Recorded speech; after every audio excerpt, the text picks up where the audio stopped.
Esther Kim from Georgia Tech and 진정한 바랍니다.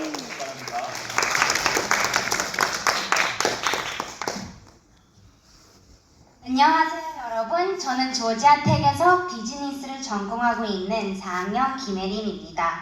2년 전 이 대회의 대상이 한국 왕복 항공권이라는 이메일을 받았을 때부터 우승을 상상하며 가슴이 막 쿵짝쿵짝 뛰었습니다. 저는 엄마 아빠의 방치 왔니? 시험 A 받았니? 같은 끝이 없는 잔소리를 피해 혼자 한국에 가서 항상 예뻐만 해주시던 친할아버지랑 놀 계획을 세웠죠. 하지만 이 대회는 한국어 수업을 듣는 학생들만 참가할 수 있다는 청천벽력 같은 말을 듣고 대회에 참가하는 게 이렇게 오래 걸렸네요. 안타깝게도 2달 전 이 스피치를 준비하던 중에 친할아버지께서는 33년의 긴 군 생활과 장군 예편 후 92세의 나이로 이 세상을 떠나셨습니다. 저희 할아버지는 80세가 넘어서도 매일 저에게 사랑한다고 하시면서 이메일을 보내주셨던 분이었습니다. 이 이메일들 속에는 한국의 역사, 통일에 대한 꿈, 그리고 한국의 아름다운 자연, 사진과 영상 링크까지. 하지만 10살인 저에겐 내용이 너무 지루해서 한 줄도 읽지 않았습니다. 지금 생각하면 너무 후회됩니다. 하지만 완전히 제 잘못이라고 하기엔 좀 억울합니다. 10살인 제가 무슨 철이 들어서 그런 긴 이메일들을 매일 읽겠습니까? 오히려 진짜 문제는 저희 아빠입니다.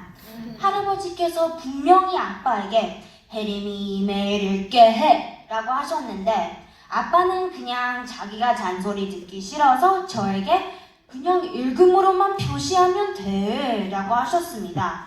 그러니 결론은 저기 있는 저 아저씨 탓입니다. 농담은 여기까지고요. 저는 이제 할아버지가 없는 한국에 돌아가는 것이 두렵습니다. 내성적인 사람으로서 어딜 가던 아는 사람이 없다는 게 무섭고 인간으로서 가장 큰 도전 중 하나는 어디가 진정한 내 집인지 모른다는 거라고 생각합니다. 사실 저는 이미 전형적인 한국인의 이미지와 거리가 좀 멉니다. 저의 설날의 하이라이트는 용돈을 받은 후 막 한복을 벗는 순간이고 저의 유일한 한국인 친구들은 엄마, 아빠, 친할아버지뿐이라 존댓말밖에 못합니다. 하지만 할아버지가 돌아가신 후 제가 깨달았던 거는 제가 인정하지 않으려 했던 것은 바로 저의 죄책감과 후회라는 것이었습니다. 저는 후회야말로 가장 다루기 어려운 감정이라 생각합니다. 분노, 두려움, 슬픔 같은 감정들은 극복하기 어렵지만 우리는 이런 감정들을 통해 성장합니다. 하지만 후회는 다릅니다. 후회는 마음 한구석에 남아 하지 못한 말과 행동들을 끊임없이 비난합니다. 저는 항상 후회 없는 삶을 살아왔다고 생각했습니다.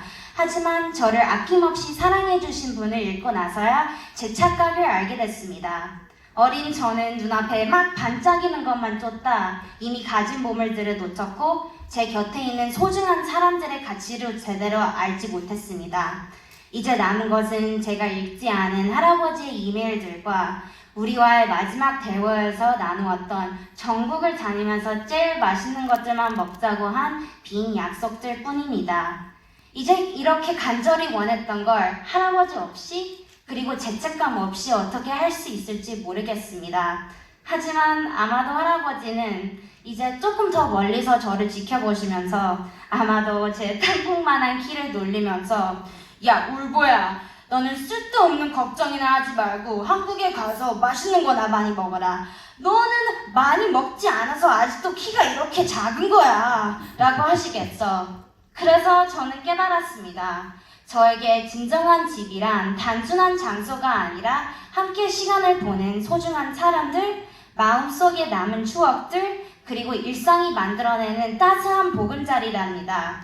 이것들은 남아있는 할아버지 이메일 속에도 반말하기 전 머뭇거리는 제 모습도 속에도 그리고 여전히 한국어로 쓰여진 김용택 교수님의 이메일들을 읽는 게 귀찮아하는 제 모습 속에도 있습니다. 그러니 저는 한국에 가서 낯선 이방인처럼 느껴지더라도 저는 저만의 한국 사람인 걸 기억할 것입니다. 한국에 가서 아파카드로 한우 실컷 먹고 그리고 할아버지가 계신 국립현충원에 가서 할아버지한테 이렇게 말씀을 할 것 같습니다. 할아버지, 저는 야채 많이 안 먹어도 2cm 컸거든요. 그리고 할아버지, 죄송해요. 저는 후회가 많아요. 읽지 못한 이메일들, 지키지 못한 약속들, 그리고 너무 늦어버린 사랑해요 한마디까지. 하지만 이제는 약속할게요. 할아버지가 사랑했던 한국을 제가 더 사랑할게요. 그리고 할아버지가 그러신 것처럼 제가 사랑하는 사람들을 매일 더 소중히 여길게요.